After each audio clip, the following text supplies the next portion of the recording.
우리 사랑하는 청년들 한 주간 잘 보냈나요? 이제 묵상운동 4주차가 우리 끝났습니다. 우리가 묵상운동을 시작한 지 벌써 한 달이 지났네요. 한 달 동안 말씀을 가까이 하기 위해서 힘쓰고 노력한 우리 모든 청년들을 축복합니다. 여러분 정말 수고했어요. 그렇지만 여러분 이제부터가 시작이라는 거 잊지 말고 더욱더 최선을 다해서 묵상운동에 동참하며 나아가는 우리 모두가 좀 되었으면 좋겠습니다. 화이팅! 오늘도 함께 나눈 묵상 4주차 우리 본문 함께 살펴보고요. 그리고 다시 시작하는 묵상 5주차에는 어떠한 내용들이 들어가 있는지 한번 간략하게 한번 살펴보도록 하겠습니다. 이번 주 함께 살펴본 내용은요. 교회가 계속해서 확장됨에 따라서 대적하는 세력들의 시기와 견제가 더 커지고 있음을 보여주고 있고요. 그 안에서 섬세하게 일하시는 그 하나님의 섭리와 그 역사를 보여주고 있습니다. 함께 자세히 한번 살펴볼까요? 첫 번째로는 확장되는 교회와 그리고 시기하는 세상을 보여줘요. 하나님께서는 성령으로 교회를 무장시키시면서 교회를 점차 확장시키시기 시작합니다. 예루살렘과 그 부근까지 수많은 사람들이 모이기 시작해요. 문제가 있는 사람들, 아프고 병이 든 사람들, 귀신 들린 사람들이 나아와 고침을 받는 역사가 나타나는 것입니다. 하나님께서 사도들을 통해서 그의 놀라운 역사들을 계속해서 보여주십니다. 이때 남녀의 큰 무리가 주께로 나아왔다고 기록하고 있습니다. 이렇게 사람들이 모이기 시작하자 이를 주시하던 종교 지도자들은 다시 한 번 더 교회를 견제하기 시작합니다. 은혜 위에 서 나갈수록 이에 맞서는 대적 세력들도 더욱더 강도 높게 교회를 압박하는 건데요. 왜냐하면 교회의 확산은 그냥 넘길 수 있는 문제가 아니었기 때문입니다. 증인들의 움직임은 예루살렘 전역에 계속해서 확장되고 있었고요.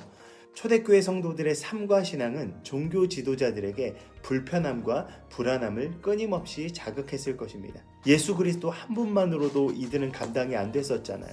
그런데도 불구하고 예수를 닮은 작은 예수들이 계속해서 늘어나기 시작하자 이들은 도저히 감당이 안 되고 불안하기 시작했던 것입니다. 이토록 작은 예수들이 가지는 영향력이 엄청나게 커졌다는 것입니다. 그래서 종교 지도자들은 사도들과 교회를 견제하기 위해 구체적으로 행동을 하기 시작합니다. 먼저는 그들이 다시금 사도들에게 혐의를 씌워서 옥에 가두는 일이 벌어졌습니다. 처음에는 협박만으로 그쳤었던 이들의 행동이 이제는 그들을 다시금 옥에 가두고 이들을 죽일 모의까지 합니다. 이들은 사도들에게 협박을 가하고 채찍질을 가하기 시작합니다. 스데반에게 누명을 씌우고 몰아세울 뿐만 아니라 결국에는 그를 죽음으로 몰아갑니다. 바로 이들이 작은 예수로서 서 나갔기 때문에 세상은 이들을 대적하며 예수님께 했었던 바로 그 불법적이고 강압적인 모든 방법들을 동원하여 이제는 교회를 압박하며 핍박하기 시작했던 것입니다. 참 놀라운 것은 박해가 시작될수록 교회는 더욱더 뜨겁게 무장이 되었다는 것인데요. 박해 가운데 교회는 오히려 더 하나가 되어 자신들에게 맡겨진 사역을 감당해 나갑니다. 자신의 본질을 타협하지 않습니다.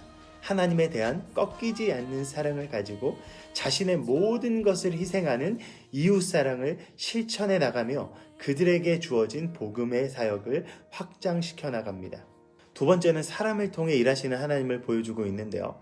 그 가운데 하나님께서는 세밀하게 사람들을 통해 일하십니다. 초대교회 확장 가운데 우리는 눈여겨보아야 할 것은 바로 그들이 단순히 교세가 확장되는 데만 집중하지 않았다는 데 있습니다. 6장에 보면 누가는 제자가 더 많아졌음을 기록하고 있는데요. 하나님의 말씀이 왕성해질수록 예루살렘에 있는 제자의 수가 더 심히 많아졌음을 보여주고 있는 것입니다. 여러분, 제자는 사명을 감당하는 자입니다. 증인으로서 역할을 수행하는 자가 바로 제자입니다.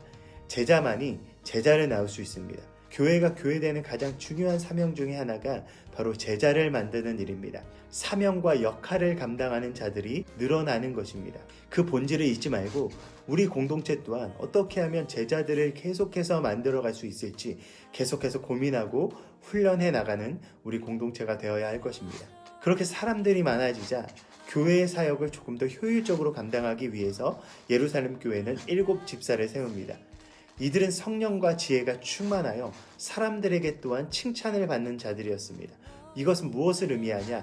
그들이 가지고 있는 지식과 그들이 가지고 있는 영성과 그들의 삶이 일치했다라는 것을 의미합니다. 초대교회에 세워진 믿음과 성령으로 충만한 이 7 집사들을 통해 교회는 더욱더 견고히 서 나갔습니다. 여기서 우리가 특별히 주목해야 될 인물이 바로 스데반인데요.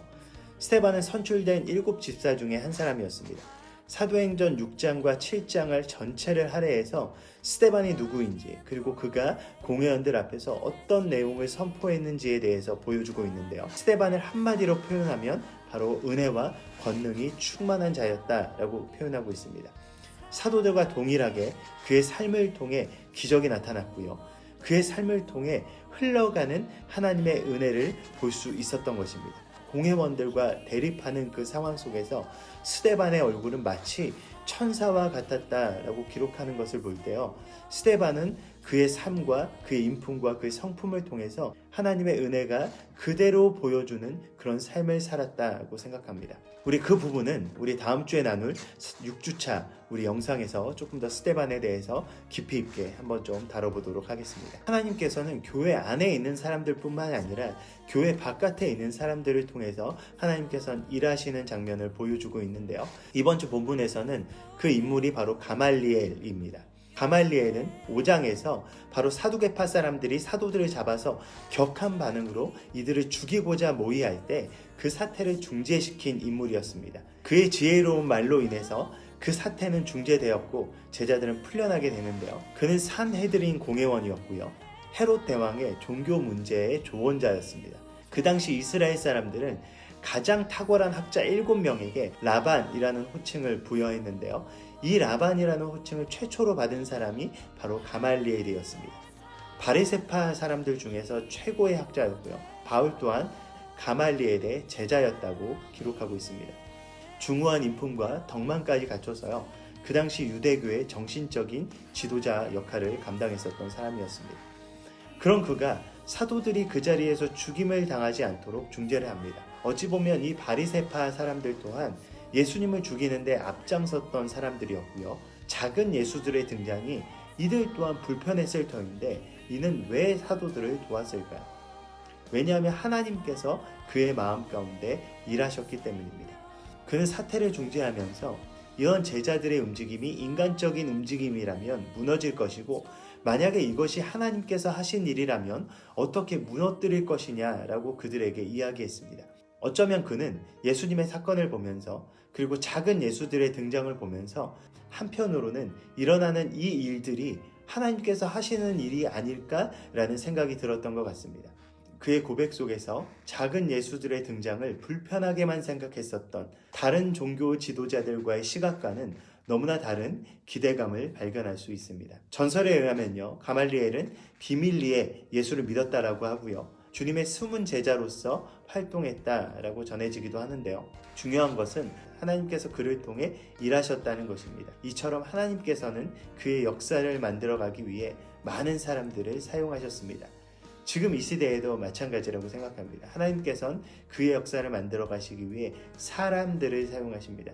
여러분, 지금 우리 또한 우리 중앙성결교회 그리고 우리 청년부의 역사를 만들어 가기 위해 하나님께서 우리를 선택하시고 우리를 부르신 것인데요. 그 하나님의 놀라운 역사에 귀하게 사용되는 우리 모두가 되었으면 좋겠습니다. 마지막으로 계속 되어져야 할 사역, 말씀 전파를 위해서 쉬지 않고 일하시는 그 하나님을 보여줍니다.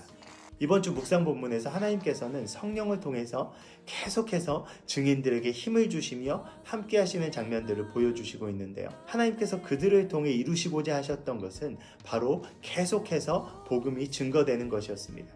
옥에 갇힌 사도들에게 천사가 찾아옵니다. 그리고 그들을 옥에서 풀어주면서 하나님의 명령을 전달하는데요. 하나님께서 주신 명령은 성전에 가서 생명의 말씀을 백성들에게 말하라라는 것이었습니다. 하나님께서는 쉬지 않으시며 그들 가운데 일하십니다. 아무리 종교 지도자들이 대적하고 막아선다라고 할지라도 하나님께서는 계속해서 복음의 사역이 확장되어지길 원하셨던 것입니다. 사도들을 통해서, 예루살렘 교회 성도들을 통해서, 그리고 스데반을 통해서 하나님께서는 그의 살아계심을 그 증인들을 통해서 계속해서 보여주셨습니다. 그리고 그들에게 담대하게 나아가라라고 명령하셨던 것입니다. 그렇게 복음의 역사는 쉬지 않고 일하시는 그 하나님을 경험한 바로 증인들의 쉬지 않는 고백이었습니다. 우리 가운데 쉬지 않고 일하시는 그 하나님을 경험하고 그 하나님을 드러내는 것이 바로 교회의 사명입니다. 우리에게 주신 생명의 말씀을 증거하고 바로 우리의 삶을 통해 증명해내는 것이 바로 교회의 본질적인 사명이라는 것입니다. 우리는 이것을 회복해야 합니다. 이번 주 묵상을 통해서 발견하는 너무나 은혜로운 장면은요, 제자들이 이 사명 가운데 서 나가면서 증인으로서 마주한 그 고난 또한 영광으로 받아들이기 시작했다는 것입니다. 여러분, 교회는 그렇게 서 나갔습니다. 핍박과 협박 속에서도, 폭력과 불평등 속에서도, 심지어 죽음을 직면하면서까지도 교회는 쉬지 않고 앞을 향해 나아갔습니다. 이것은 우리나라의 역사 속에서도 발견하는데요. 일제강점기 그리고 한국 전쟁 속에 복음은 꽃을 피웠습니다. 핍박과 박해는 한국 교회를 더욱더 강하게 만들었습니다. 특별히 이번에는 한국전쟁 발발 70주년을 맞이하는 해인데요. 그 참담한 시대적 아픔 속에서 꽃을 피운 한국 교회를 살펴보고 또한 그 신앙 가운데 우리의 본질을 어떻게 지켜갈 수 있을지 돌아볼 수 있었으면 좋겠습니다. 그래서 지금 이 시대 가운데 여전히 일하시는 그 하나님을 경험하고 그 경험한 하나님을 우리의 삶을 통해 증거하는 그 사명의 바통을 받은 자로서 책임을 다하고 우리의 다음 세대들에게 정말 아름답게 그 믿음의 바통을 물려줄 수 있는 우리 모두가 되었으면 좋겠습니다. 자, 그럼 이제 묵상 5주차를 우리가 앞두고 있는데요. 묵상 5주차는 주산 번호 21번부터 25번까지 우리가 함께 살펴볼 것입니다. 다음 주 본문은 붙잡힌 스데반의 항변과 그의 순교를 보여주고 있습니다. 붙잡힌 스데반은 신문하는 자들을 향해서 그리스도를 보내시기 위해 일하신 그 하나님의 사역을 해석합니다. 하나님께서는 이스라엘 역사 가운데 어떻게 일하셨는지, 그리고 스데반은 그 역사적인 사실을 어떻게 해석하며 그것을 선포하고 있는지 함께 잘 살펴볼 수 있었으면 좋겠습니다. 그리고 그 복음을 받아들이는 자들이 어떻게 그것을 받아들이며 응답하는지에 대해서도 주의 깊게 살펴볼 수 있었으면 좋겠습니다. 그러면서 우리는 진리이신 예수 그리스도를 어떻게 받아들이고 어떻게 증거하고 있는지 우리의 삶을 돌아보며 다시금 우리는 어떻게 살아가야 될지 결단할 수 있는 그런 시간이 되었으면 좋겠습니다. 이제 묵상 5주차 우리 진행합니다. 한 주도 말씀과 믿음 안에서 굳건히 서나가는 우리 모두가 되길 축복합니다. 여러분, 다시 우리 힘을 냅시다. 여러분, 준비됐죠?